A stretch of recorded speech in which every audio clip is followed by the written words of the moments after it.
yine çevrim içi olarak Profesör Doktor Sayın Hebatallah Adem hanımefendiyi konuşmalarını dinleyeceğiz. Kendisi Hindistan Cindal Üniversitesi Ekonomi Profesörü. Zannediyorum görüntüsü hazırlanıyor. Assalamu alaikum. Assalamu alaikum. Wa alaikum salam. Go ahead, please. Okay, thanks. So, very good morning, afternoon, distinguished colleagues and delegates, guests. I'm deeply honored to join you today online from India and to join Assam's International Congress this year. My presentation today is about the energy geopolitics, migration in Central Asia, economic interdependence, strategic corridors, and the future of regional stability. So as we are today, we will discuss and examine how the three powerful dynamics, energy geopolitics, economic interdependence, and migration are all shaping the stability of the Islamic countries of Central Asia that is often called as the Turkestan region.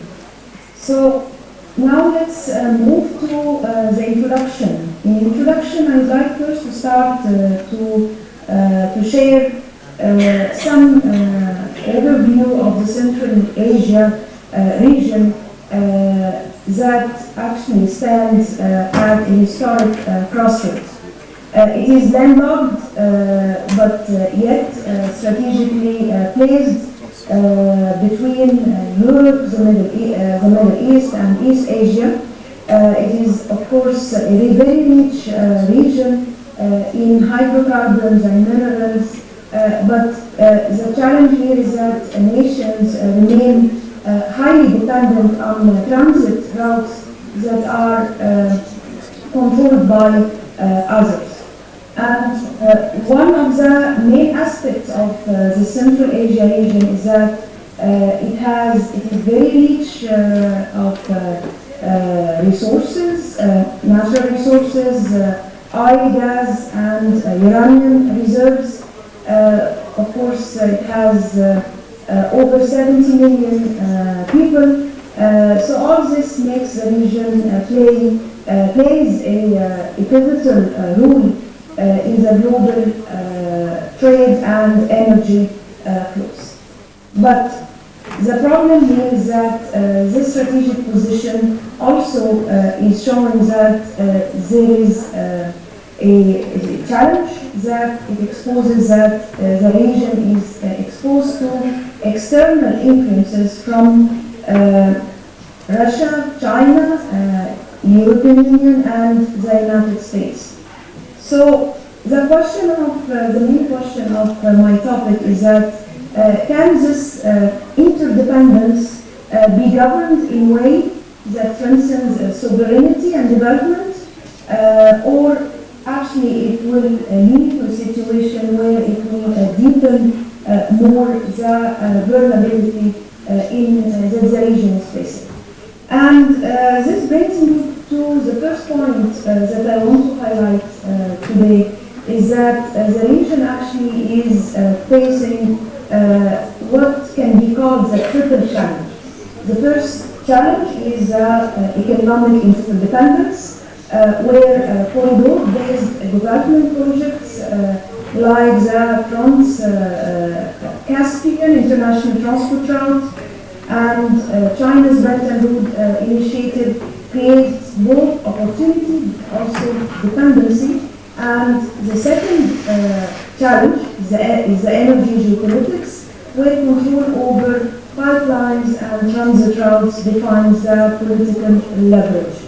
And the third challenge is the labor migration, so where we know that millions of Central Asians sustain their families through labor abroad, particularly in Russia, in Turkey, and also in the Gulf countries.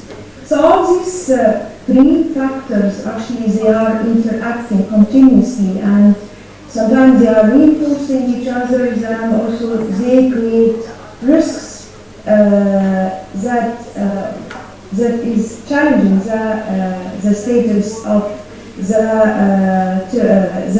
Central Asian economies. Let me break down these three challenges in more details in coming slides. Starting first with the economic interdependence. So, over the last decade, Central Asia has become one of the world's busiest corridors of infrastructure diplomacy. So, as I've mentioned, we have the Trans-Caspian route linking China to Europe through Kazakhstan and Turkey, and now this route is becoming a strategic alternative to the Russian controlled route. Another important initiative here is the Belt and Road Initiative that is pouring millions of dollars into infrastructure investments, roads, railways, energy pipelines, and all this finance is coming from China or the Chinese loans. And of course, EU and US also are playing a very important role in the region through the European Union's global gateway and the US C5+1 framework, and both they are representing competing models of engagements. One, the EU one is emphasizing regulatory governance, and the US is more focusing on diversification and the security. So here what we have a web of partnerships that makes the region, the Central Asia region, more connected, but also it is, we can say it is constrained, because sovereignty here is constantly is negotiated between partners. And partners here we have US, China, and Russia, and of course the EU. The second challenge is energy geopolitics, and energy actually remains one of the main backbone of the Central Asia's economies. So we have Kazakhstan, Turkmenistan possess some of the largest oil and gas fields outside the Middle East, and Uzbekistan and Kyrgyzstan serve as a vital transit route for other states. The region also is full of pipelines. So we have the TAPI project linking Turkmenistan to South Asia, Trans-Caspian pipeline connecting the region to Europe, and the China Central Asia pipeline, which is supplying billions of meters of gas annually to China. So all these routes, they represent economic arteries to the region. Of course, they provide revenue to the region, and they can also be used sometimes as geopolitical instruments.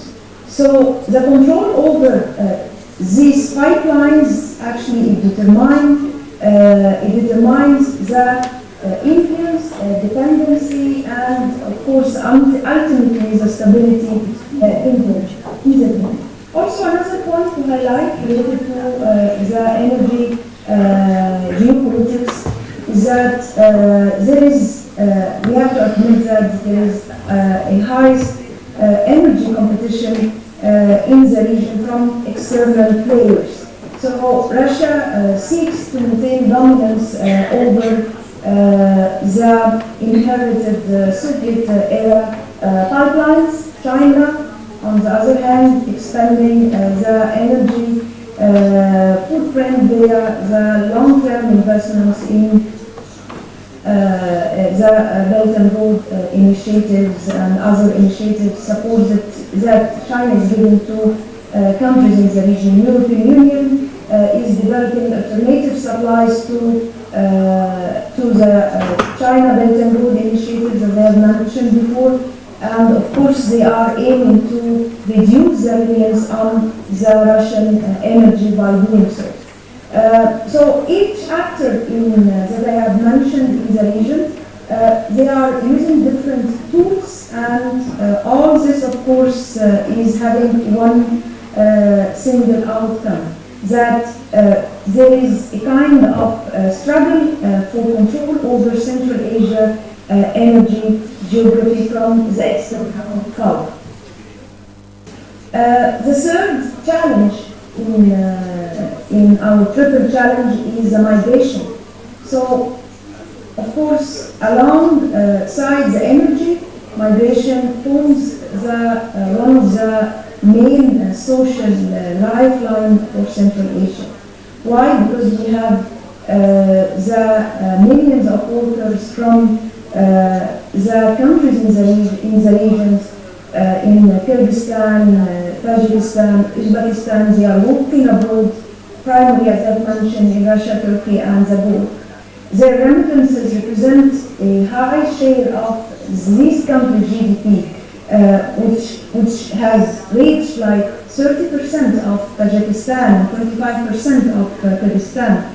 So migration, of course, is important because it is easing dependency on or the pressure on local markets and ease unemployment.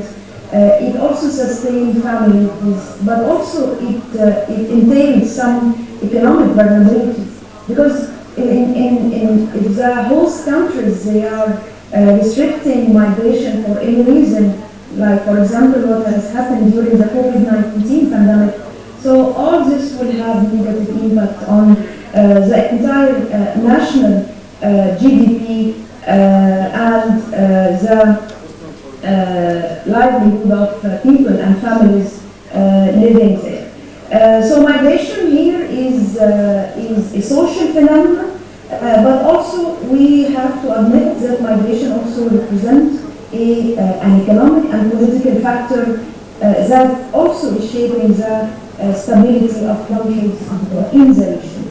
So here we can conclude the first part by saying that there is a kind of dual dependency on energy exports and labor migrations, and because as I have explained so far that the Central Asian countries, they depend mainly on exporting hydrocarbons for revenue, and they are also depending heavily on the remittances coming from migrants abroad.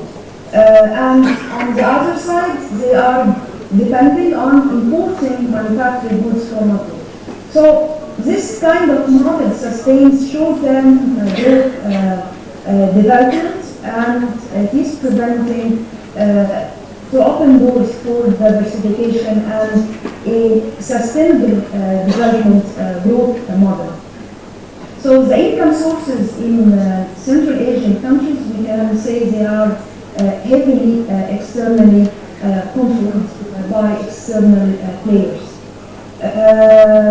So here this is the fact, the reality that we have, that there is a scenario of intricate and multifaceted relationship between energy dynamics. Energy and migration are two sides of the same coin in Central Asian economies or countries, because energy revenue fund infrastructure and social programs that stabilize societies there, and on the other side we have migration. They provide labor for projects and remittances for consumption. So when energy revenues fail, the government, they cut spending, unemployment rise and migration surges, and when host economies contract, remittances drop, and domestic demand falls again. So there is a kind of circular dependency that can only be broken if there is a solid regional cooperation between Central Asian countries, and if they work together to diversify their economies. So I have mentioned here the regional cooperation, but we have to admit also there is another point here, that there is regional cooperation between countries in the region remain a weak point. So we do have multiple organizations, multiple platforms, regional platforms like the SCO, Eurasian Economic Union, but none of these platforms effectively coordinated policies among the Central Asian states themselves. So external actors still dominate the agenda, financing open camps with political strings like China Belt and Road initiatives, or we have also the European or US cooperation. So of course this all will hinder and put lots of challenges for the economic and political sovereignty of countries in the region. So they should work together to have a kind of shared vision rooted in Islamic economic solidarity, and of course to make the region remains as a community for itself, not as a corridor for others. So let me end this presentation and my speech with the recommendations based on the challenges that I have explained so far. So the policy recommendations get also divided into three big pillars, starting with the economic transformation. So Central Asians economies, they must diversify. Diversification is one of the main solutions for any long-term economic development, sustainable vision. So Central Asians economies, they must diversify definitely beyond hydrocarbons and remittent from energy and migration by promoting, for example, in industries, digital sectors, building regional value chains, linking infrastructure to local employment. All this can make the region to move from the dependency to be a productive region and to develop its own development models or growth models that are more exclusive and self-sustaining. Another also second recommendation is related to the energy diplomacy. So more cooperation between countries in the region definitely is required. We need to establish or to create maybe a Central Asia Energy Council under the umbrella of OIC or ACO frameworks that already established organizations or regional multilateral platforms.